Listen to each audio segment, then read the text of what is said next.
ponencia La literatura costarricense de los años 70, entre el desencanto y la experimentación, a cargo de don Alexander Sánchez Mora, doctor en Historia y Literatura y máster en Estudios Americanos, ambos por la Universidad de Sevilla, España. Profesor de los cursos de Literatura costarricense y Literatura latinoamericana en la Escuela de Filología, Lingüística y Literatura de la Universidad de Costa Rica y miembro del Instituto de Investigaciones Lingüísticas. Especialista en literatura colonial, centroamericana y literatura costarricense, áreas en las que ha publicado un buen número de estudios dentro y fuera del país. Adelante, don Alexander. Sí, muchas gracias. Muy buenas tardes. Me uniré a la redundancia de la que hablaba Andrés para también darle las gracias a la organización de los museos y por supuesto a María José por toda su paciencia al esperar mi participación.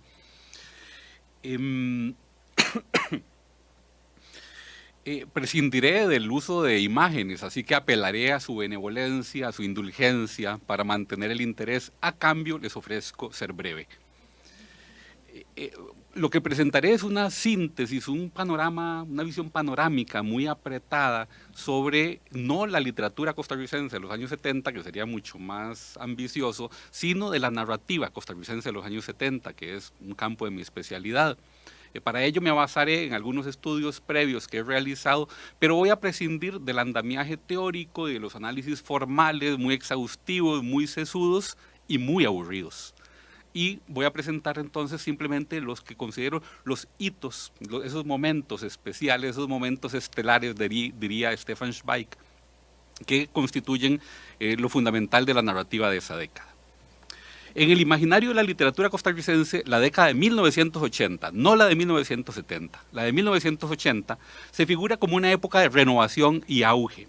Durante esos años, según esta reconstrucción, el sistema literario nacional habría alcanzado una cierta madurez que auguraba su pronta inserción en los circuitos de la alta literatura internacional, de la literatura continental al menos.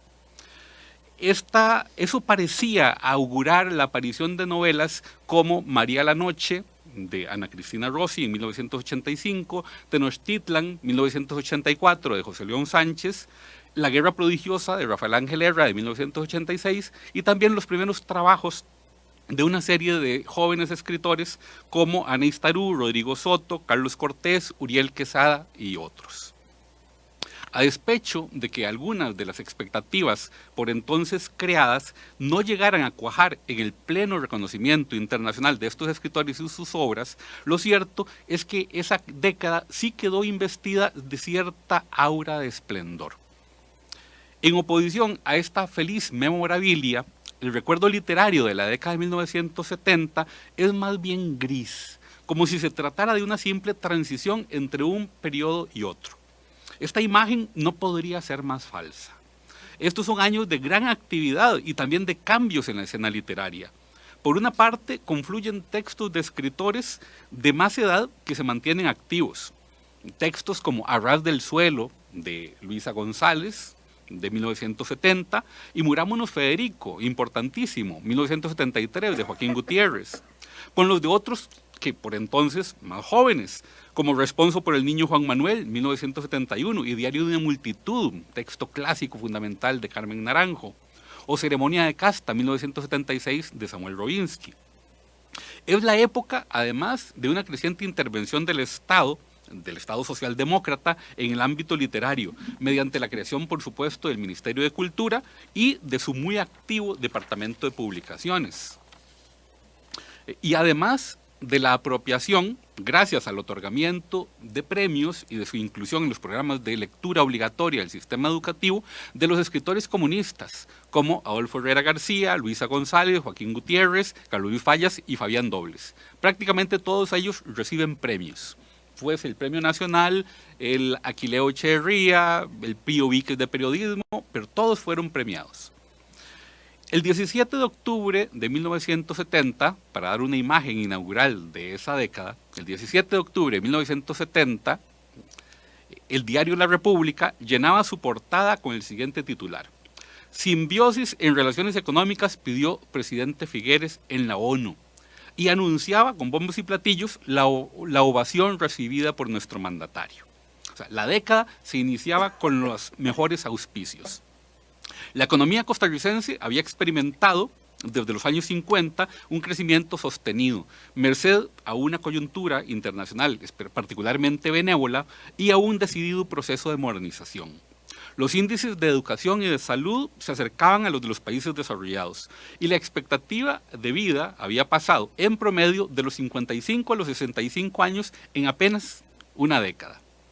La confianza en las bondades del régimen democrático también era sólida, al punto de que en 1975 se reformaría la Constitución Política, específicamente su artículo 98, para permitir la participación electoral de los comunistas, en un momento en que eran perseguidos en toda América Latina.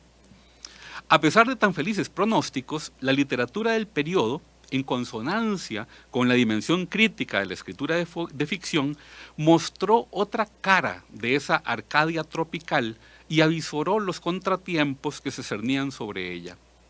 O sea, con tan solo prestar atención a las novelas que componen la denominada trilogía del desencanto, habría sido posible percatarse del creciente escepticismo ante el proyecto socialdemócrata que dominaba el escenario nacional desde 1948. Y cuando hablo de trilogía del desencanto me refiero a 3 novelas fundamentales que son El eco de los pasos, Final de calle y Los vencidos. Y hablaré brevemente de cada una de ellas. El eco de los pasos, 1979, de Julieta Pinto, mostró, a partir de la anécdota de la prisión del sandinista Carlos Fonseca Amador, prisión aquí en Costa Rica, que los antiguos revolucionarios figueristas habían olvidado sus ideales. Los vencidos, 1977, de Gerardo César Hurtado, mediante la recreación del episodio sangriento de Codo del Diablo, el asesinato político de los dirigentes comunistas de Limón al finalizar la Guerra Civil del 48, pues esta anécdota permite mostrar que el asesinato político y la impunidad eran la marca de nacimiento de la Segunda República. Sin embargo, la crítica fue aún más clara en mi novela favorita de estas 3, que es Final de calle, 1978, de Queen's Duncan. O sea, en ella se explora el ambiente convulso de 1948 y se evidencia lo innombrable, que en esas elecciones sí existió fraude, pero no en contra del candidato opositor Otilio Ulate, como ha repetido, no ha dejado de repetir sin cesar la historia oficial, sino en su favor. Y que por lo tanto el levantamiento de José Figueres no fue motivado por la defensa de la pureza del sufragio. Duncan fue mucho más allá de este desenmascaramiento y representó a una élite liberacionista traidora a sus principios y convertida en todo aquello que había pretendido combatir, o sea, una combinación autoritaria y corrupta de poder político y económico. Y este texto de Duncan es importantísimo y es muy interesante porque se adelanta en 20 años a lo que llegarían a decir los historiadores. Molina y Lejuc en 1998 en Urnas de lo Inesperado vienen a decir esto mismo, pero ya estaba en un texto literario del 78. Esta actitud revisionista se encuentra también en Cachaza, 1977, de Virgilio Mora, que ha ganado relieve con los años hasta convertirse en una verdadera novela de culto, de las pocas novelas de culto que existen en Costa Rica. En ella, el discurso de la locura, liberado de los convencionalismos sociales, revela los entresijos más ocultos del poder y denuncia su violencia estructural. Así, la voz del protagonista, que es un paciente psiquiátrico, penetra la radical falsedad de los discursos legitimadores de todo el entramado social. En un doloroso, heroico proceso de reconstrucción de la memoria que le ha sido robada, Cachaza, el protagonista, logra identificar el origen de la tragedia, de su tragedia personal, y no es otro que la Guerra Civil de 1948. La novela desecha la imagen triunfalista y autocomplaciente que sacralizó la Guerra Civil como evento heroico y que minimizó su impacto negativo. El episodio de la muerte del padre, y no hago demasiado spoiler para quienes no la han leído, pero es una novela que hay que leer, es fundamental.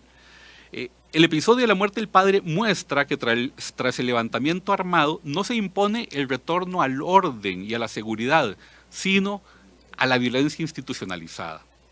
El terrorismo de Estado instaura la venganza como práctica de depuración política y de represión indiscriminada.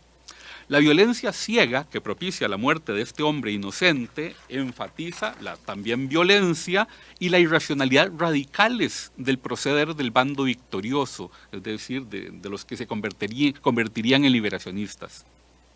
Estos hechos significan la disolución del sistema de valores supremos, que son justicia, seguridad y bien común, que habrían asegurado la legitimidad del movimiento revolucionario. Por el contrario, su violencia selectiva destruye el orden familiar y condena a Cachaza al caos y a la disolución de su yo social. En tanto la trilogía del desencanto y Cachaza ofrecen una visión demoledora de los actores políticos, otros textos de esta misma década atestiguan la visibilización de sujetos urbanos hasta entonces casi inexistentes en la narrativa social de los años 40 y en la más experimental de la década de 1960. En los cuentos de Mirar con inocencia, 1975, de Alfonso Chase, la juventud contestataria o simplemente en onda, como se diría en esa época, y el lumpen urbano irrumpen con frescura en una literatura costarricense que hasta ese momento era mortalmente seria, casi lúgubre, funeral. La literatura de los años 40 es de gente sufriente, de gente oprimida, que termina siempre muy mal. Entonces el humor ha estado muy ausente. En los textos de Chase aflora el humor. Sus personajes, que puede ser un hippie acusado de un robo, una prostituta desenfadada o una dama de sociedad convertida, transformada en terrorista, muestran una lectura desacralizadora y divertida de una sociedad que se sabe contradictoria y represiva, pero que niega todo ello. Sin embargo, a pesar de todo esto, considero que el mayor desafío para el establishment literario de los años 70 haya provenido de un escritor ajeno por completo a los instituyentes literarios. Y te estás riendo porque ya sabes quién es. Estos instituyentes literarios en donde confluyen las editoriales, las capillas literarias, las mafias literarias, los premios, el sistema educativo y la crítica. Alfredo Oriamuno Sinatra, o sea, más conocido como Sinatra, Alfredo Oriamuno Quirós, fue un agente de viajes de formación autodidacta que a partir de 1970 transformó en literatura la historia de su descenso al infierno del alcoholismo y la indigencia. Con su ópera prima, Un harapo en el camino, 1970, expuso el desconocido mundo de los bajos fondos josefinos, en donde la retórica del desarrollismo socialdemócrata nunca había penetrado. En 1935, Clorito Picado, nuestro famoso científico, lanzó una frase que durante décadas se mostró muy atinada. Dijo Clorito: en Costa Rica resulta más difícil deshacerse de un libro que hacerlo. Sin embargo, muy pronto Sinatra demostraría que un escritor costarricense podía estar en el centro de un fenómeno que en nuestro reducido espacio literario bien podríamos llamar de masas. En tan solo su primer año de circulación se vendieron 5 reimpresiones de Un harapo en el camino, para un total de unos 31,000 ejemplares en la Costa Rica de 1970. Bueno, todavía en la del 2019 sería sorprendente. Sí, para 1 millón de habitantes. Sí, ahora con 5 no lo logramos tampoco. El éxito fue tal que para 1972 se transmitía una adaptación radiofónica de la novela y hasta se especuló que el escritor firmaría un contrato con la por entonces muy renombrada editorial Novaro mexicana para su publicación allá en tierras aztecas. Además, para su producción como telenovela y como película. Ya esto sí fue fantasioso. Lo que sí fue cierto es que un grupo de diputados suscribió una carta pública en la que le solicitaban al jurado de los premios nacionales tener en consideración, cito, los méritos del escritor nacional don Alfredo Oriamuno Quirós. Lamentablemente no les hicieron caso. A partir de 1970 y a un ritmo anual, Sinatra copó con su libro la escena literaria, pero y sobre todo el gusto de los lectores costarricenses. Noche sin nombre, de 1971, es la continuación de Un harapo en el camino. Pero durante una larga noche, una banca, el Parque Central, el narrador, una especie de cherezada, de moderna cherezada alcohólica en vías de recuperación, cuenta las peripecias de su vida de adicción e indigencia a un desconocido que lo ha increpado por un antiguo robo. En el Callejón de los Perdidos de 1972, en un espacio físico sórdido y degradado, se desgranan historias de drogadictos, proxenetas, pedófilos, prostitutas y delincuentes de todo tipo. Mamá Filiponda o Las Princesas del Dólar, de 1973, ofrece una reconstrucción del mundo de la prostitución en la zona bananera de Puerto Cortés y en los barrios del sur de San José durante las décadas de 1940 y 1950. En Terciopelo, 1974, se relatan las andanzas de un ladrón solitario y atormentado que delata la doble moral de una sociedad carcomida por el vicio de unos burgueses, cito, a Terciopelo, plagados de pecado, putería y mala entraña. Me encanta eso. El Jardín de los Locos, 1975, es su obra más atípica.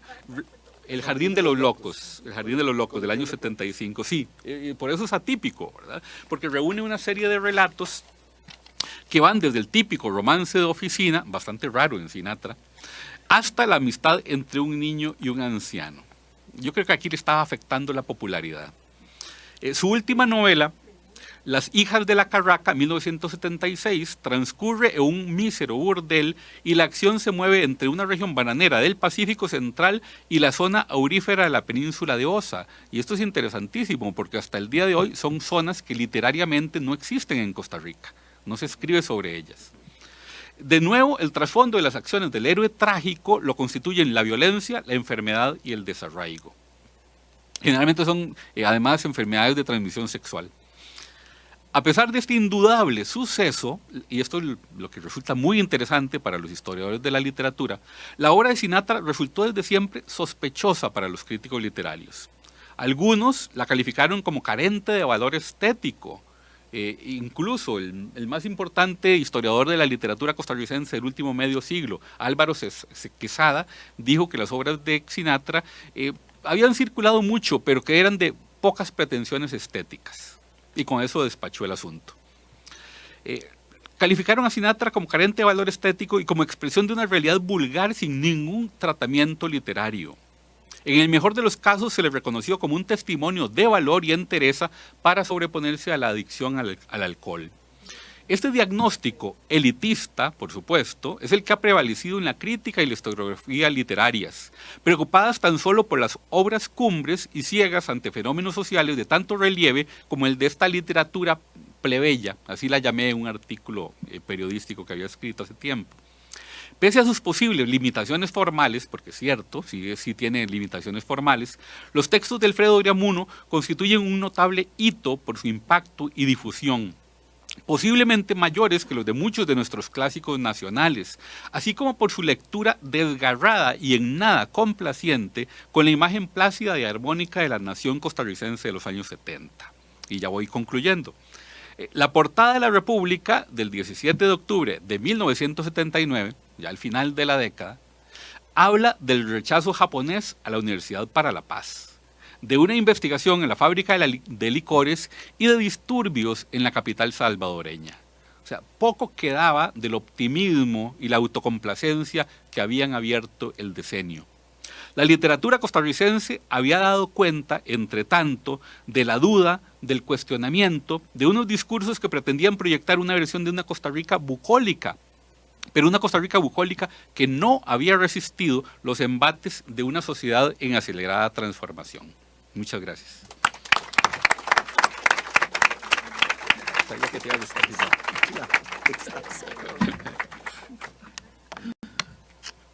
Muchas gracias, don Alexander.